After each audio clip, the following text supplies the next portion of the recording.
Ser Podcast. Las 8 de hoy por hoy en Ser Podcast. ¿Qué tal? Muy buenos días. Se nos acaba el café que compramos juntos allá por el mes de julio, cuando empezaba el mes de julio. Es verdad que algunos días, tal y como venía la actualidad, hemos tenido que tomar algún café más de la cuenta, pero nos ha quedado el café justito para tomar juntos el último café de la mañana de este verano.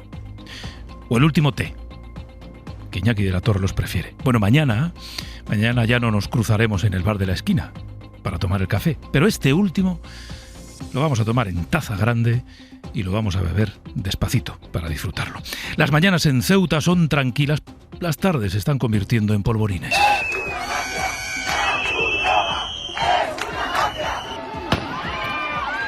Lo decíamos ayer a esta hora, los brotes que empezaban a verse en algunos de los manifestantes eran preocupantes. Ayer tarde, cientos de personas utilizaron la violencia para intentar privar a los inmigrantes de la comida y para intentar acabar con sus pertenencias, con las estructuras precarísimas en las que viven. Bloquearon primero el camión de Cruz Roja, que reparte las raciones diarias entre quienes siguen en la calle, que siguen siendo cientos, y después asaltaron una de las zonas en las que cientos de ellos continúan malviviendo a la espera de que el gobierno central y la ciudad autónoma se pongan de una vez de acuerdo en qué emplazamientos van a abrir para tener nuevos centros temporales de atención. Vamos a hacer una mañana más. Miguel Ángel Mendoza, muy buenos días. ¿Qué tal? Buenos días, Pedro. Bueno, el de ayer fue, digamos, el primer estallido de cierta gravedad de violencia. Lo peor se vivió en esa zona de playa, que fue asaltada por algunos de los manifestantes que llegaron a prender fuego a pertenencias de los inmigrantes. Pues sí, los ánimos están cada día más caldeados.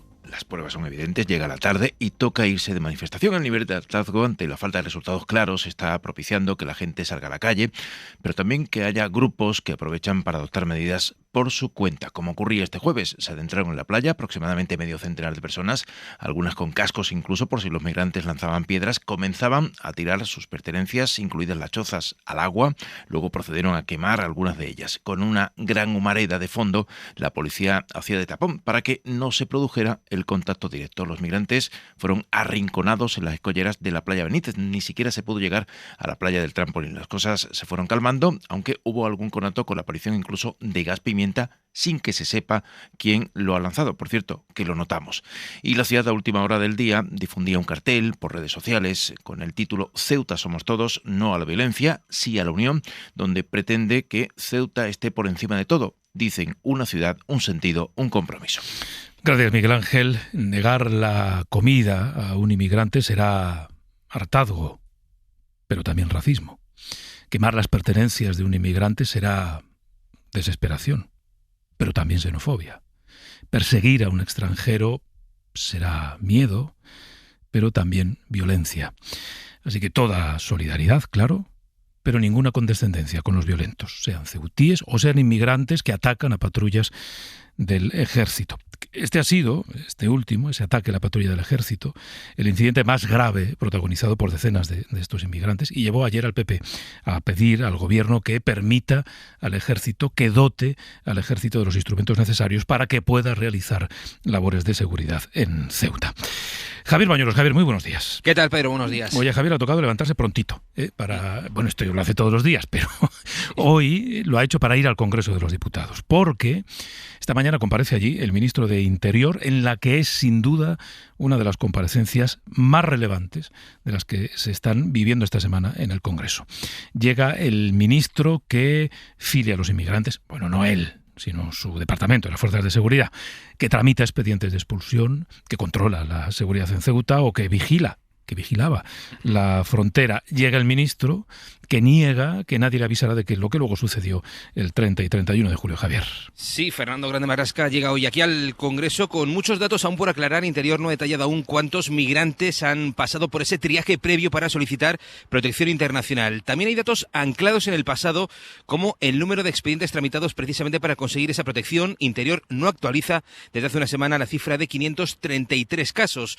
El ministro del Interior tendrá además sobre la mesa otro tema delicado, el error en la cifra de los menores identificados. Como avanzamos ayer, un problema informático ha llevado a la policía a duplicar por error los expedientes de menores. Marlaska sin duda acude hoy al Congreso con el apoyo unánime del Gobierno en su relato sobre el choque de versiones con Margarita Robles. No se espera que hoy el ministro del Interior meta más presión a la caldera, pero si le aprieta la oposición, que lo hará, volverá a defender que el CNI no avisó de lo que se avecinaba en Ceuta, donde, por cierto, podemos confirmar, Pedro, que se ha desplazado ya un grupo más de antidisturbios desde Valencia, otros 40 agentes movilizados a raíz de los disturbios que está sufriendo la ciudad autónoma en los últimos días. Y como creemos que es relevante lo que diga Marlaska, o esperamos que sea relevante lo que diga Marlaska, la vamos a escuchar en directo aquí, en El Abierto, al menos en su intervención inicial.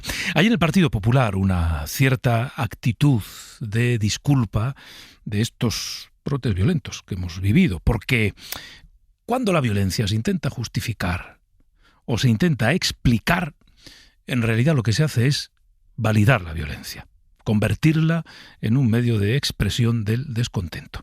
Esto es lo que decía ayer Esther Muñoz. Mire, yo lo que creo es que el Gobierno está intentando buscar culpables cuando el único culpable de lo que está ocurriendo y de la tensión que está ocurriendo es del Gobierno. Es el Estado y el Gobierno el que tiene que utilizar al Estado para que esos incidentes no se produzcan. Y hay una dejación de funciones que lo que está haciendo es que haya mucha gente desesperada que quiera poner orden porque no ven que el Gobierno ponga orden. Me parece muy preocupante que el Gobierno, miembros del Gobierno, intenten culpabilizar a quien está sufriendo desde hace más de un mes y medio la invasión en su ciudad. Mucha gente desesperada que quiere poner orden. Así lo describe la portavoz del Partido Popular. Además de Marlaska, hoy pasan por el Congreso los ministros de Exteriores y la ministra de Migraciones. Ayer lo hicieron otros 3 compañeros de gabinete. Compareció Félix Bolaños, de quien vamos a destacar 2 cosas. Que también él, en la versión de si hubo o no aviso, se pone del lado de Marlaska. El Gobierno de España no tenía información ni previa ni precisa de la magnitud de la entrada de 70.000 personas en Ceuta que sucedió el 30 y 31 de julio. Esta es la realidad. No teníamos información ni previa ni precisa de la magnitud del fenómeno que ocurrió el 30 y 31 de julio cuando entraron 70.000 personas en Ceuta. Segundo mensaje. El Gobierno mantiene intacto, esto es llamativo, mantiene intacto ese escudo retórico que protege a Marruecos en la explicación de la crisis. Esto de lanzar insidias, sospechas sobre un gobierno de un país vecino con el que hay que cooperar y con el que hay que tener buenas relaciones de vecindad, esto yo creo que no es un buen camino. Necesitan ustedes un curso acelerado de diplomacia básica, porque están ustedes faltando el respeto sin ninguna prueba a Marruecos. Están faltando el respeto a Marruecos, decía Félix Bolaños. También compareció el mando único, es el ministro de Política Territorial, que en realidad, y como resumen, no aportó ninguna novedad relevante, no hay datos especialmente nuevos, no hay decisiones nuevas. Lo que sí volvió a decir el ministro, y es algo que conviene no olvidar, recordó que la solución no va a ser inmediata. A afirmar que todos pueden ser devueltos sin su voluntad, de manera inmediata, de la noche a la mañana, es falso, es una imprudencia, es una temeridad, es una mentira y, por tanto, quien lo afirma, a sabiendas, sabe que eso no es posible. Ni se ha hecho nunca, ni se hace, ni se podrá hacer, porque el ordenamiento jurídico es el que es. Y la ministra de Sanidad, que también pasó por el Congreso, Mónica García, insiste en que el sistema sanitario, allí los recursos sanitarios no están colapsados. Insiste también en acusar a la derecha de sostener un discurso racista. Y confirmó el plan para suministrar esas miles de dosis de vacunas que se acordaron enviar allí a partir de la semana que viene. Los migrantes, lo vuelvo a repetir ante los movimientos que han hecho los diputados de Vox, los migrantes no traen enfermedades. La tuberculosis es una infección que existe en España, la sarna es una infección que existe en España, la varicela, el sarampión son enfermedades que existen en España. Las condiciones de hacinamiento son las condicionantes para que los migrantes enfermen. Hoy hasta 11 ministros van a participar en la reunión del Comité de Seguimiento derivado de esa declaración de situación de interés para la seguridad nacional. Es la segunda de esta semana. Es una reunión extraordinaria y tiene como elemento también relevante y distintivo respecto a la anterior y seguro que a las que van a suceder, que hoy la preside Pedro Sánchez. Por cierto, aprovecho para recordar que el lunes la nueva temporada de la radio, el nuevo Hoy por Hoy, la nueva etapa de Hoy por Hoy con Aimar Bretos al frente, comienza con una entrevista a Pedro Sánchez a las 8:30 en los estudios de la SER. Entrevista que llega en un momento clave, decisivo para este gobierno y no solo por la crisis de Ceuta, pero ahora mismo y en este contexto fundamentalmente por la situación que se vive allí en esa ciudad. Hoy por Hoy Noticias. ¿Cuántas veces nos han escuchado decir que se va a cumplir un mes de la entrada de decenas de miles de inmigrantes, de personas en Ceuta? Pues lo repetimos, porque el tiempo es una unidad de medida muy relevante en esta crisis. Se va a cumplir un mes. Y la situación de los menores sigue, en muchos casos, en un limbo.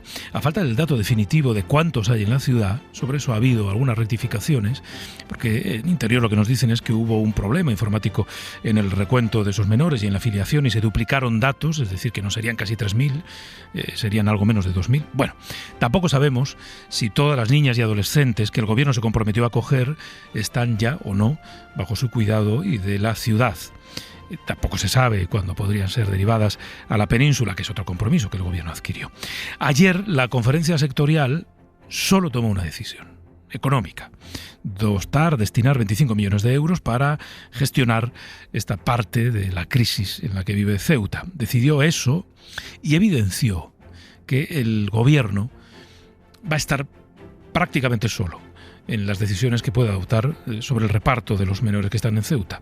Y ya no solo es que las comunidades del PP y Vox están poniendo problemas, es que incluso algunas del PSOE, ayer escuchábamos aquí a la consejera de Bienestar Social de Castilla-La Mancha, transmiten el mensaje de que en su territorio ya no pueden acoger a nadie más. Belu Jiménez. Es una partida de 25 millones de euros para Ceuta que se ha aprobado por mayoría absoluta de todas las comunidades asistentes y con la negativa de Aragón, Castilla y León y Extremadura, cuyas competencias de infancia dependen de Vox y que, como ya habían avisado, no han acudido a esta reunión. La ministra de Infancia y Juventud, Sira Rego, reprochaba así a Feijóo estas ausencias. Es evidente que en este sentido Feijóo ha decidido escoger a Vox antes de escoger a Ceuta y la verdad es que... La ministra ha recordado que la prioridad del gobierno es la reunificación familiar, pero dice que para agilizar la gestión y estudiar cada caso como es debido, es imprescindible la acogida en la península. Y la primera opción siempre es esta. Ahora bien, yo quiero dejarlo claro, en la mayoría de los casos no hay posibilidad de retorno y entendemos que la manera de destensionar el territorio es trasladar los niños a península. Ha negado también que se vaya a hacer una devolución masiva como pide el PP y ha criticado el veto impuesto por las comunidades del Partido Popular para tratar un punto informativo sobre los menores en Ceuta y ha ofrecido a las comunidades 4 opciones para que valoren cómo coordinar esta gestión, entre ellas la posibilidad de crear acuerdos bilaterales entre Ceuta y cada comunidad autónoma para acoger a menores o que el traslado a la península se haga a través de instituciones privadas. Esta semana, ayer, visitó Ceuta la fiscal general del Estado y aportó un dato sobre el número de agresiones sexuales que han llegado a la justicia. Se ha producido verdaderamente un incremento de algunas categorías delictivas. En el último informe que hemos recibido se habían registrado 16 agresiones sexuales con 17 víctimas, ojo, 16 de ellas mujeres, la mayoría menores de edad, lo que determina claramente que estamos hablando de una especial vulnerabilidad de los migrantes menores que pertenecen al sexo femenino, que son mujeres. Por cierto, que las cosas de la justicia también van despacio. Aquí al César lo que es del César. Hoy, insisto, hoy, el Poder Judicial va a aprobar hoy plazas de refuerzo para los juzgados de Ceuta. SER Podcast. Hoy se va a conocer el dato adelantado del IPC de agosto. Pinta que bueno no va a ser. No hace falta ser del INE, del Instituto Nacional de Estadística, para ir a una gasolinera, mirar el precio del litro, ni siquiera hace falta repostar, y concluir que el IPC no va precisamente bien. Jordi Fábrega, buenos días. ¿Qué tal? Buenos días. Y han subido bastante los combustibles durante el verano, tanto que en esta operación retorno va a tocar pagar mucho más a aquellos que vuelvan en coche por llenar los depósitos. Ha subido la gasolina casi 20 céntimos por litro en los últimos 2 meses en el verano y aún ha subido más, 30 céntimos el litro de gasóleo, eso de media. Incluso vemos que hay más de 230 estaciones de servicio a día de hoy en la península y Baleares donde ese litro de diésel cuesta más de 2 euros y eso que sigue rebajado en 10 céntimos el impuesto de hidrocarburos para compensar parte de ese encarecimiento. Pero aún así, llenar el depósito de gasóleo entero, uno de 50 litros, cuesta hoy entre 15 y 16 euros más de media que cuando empezó el verano, que a principios de julio, y por el de gasolina tocará pagar hoy unos 10 euros más que entonces. Justo hoy se cumplen 6 meses de uno de los grandes fracasos de Trump, 6 meses desde que se dejó arrastrar a la guerra con Irán, que no ha podido concluir, que no ha sabido vencer y que le mantiene enredado en un conflicto que, porque me van a permitir que utilice esta expresión, que nos ha jodido a todos. Pablo Morán, buenos días. Buenos días. Son 6 meses de un histórico fracaso militar con el que Trump no ha cumplido ninguno de sus objetivos. 2 weeks, maybe. Ni los plazos, ni el fin del programa nuclear iraní, ni la caída del régimen, a pesar de la muerte del líder supremo Ali Khamenei. La guerra sigue estancada y las negociaciones en punto muerto.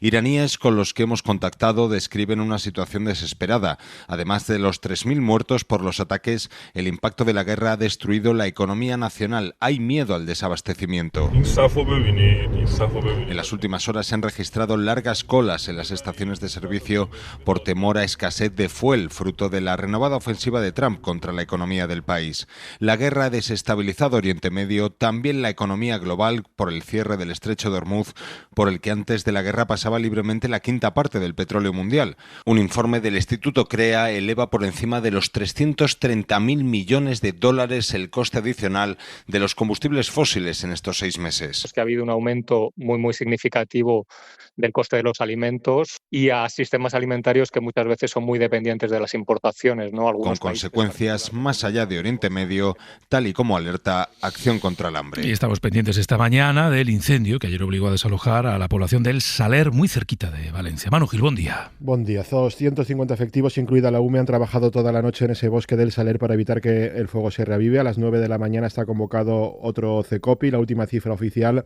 habla de 31 hectáreas quemadas de este pulmón verde de Valencia, que ha sufrido la acción de los piromanos en los últimos años y por eso la alcaldesa María José Catalá advierte. Las 8 de hoy por hoy en Ser Podcast. Y en Nepal son 469 los muertos reconocidos por el gobierno de ese país. Tanto China como Nepal, por cierto, han tenido que suspender las labores de rescate porque ha empezado a desbordarse una balsa que se generó con lo que parece fue el desmoronamiento de un glaciar que provocó esta riada mortal. Para no perderte ningún episodio, síguenos en la aplicación o la web de la SER, Podium Podcast o tu plataforma de audio favorita.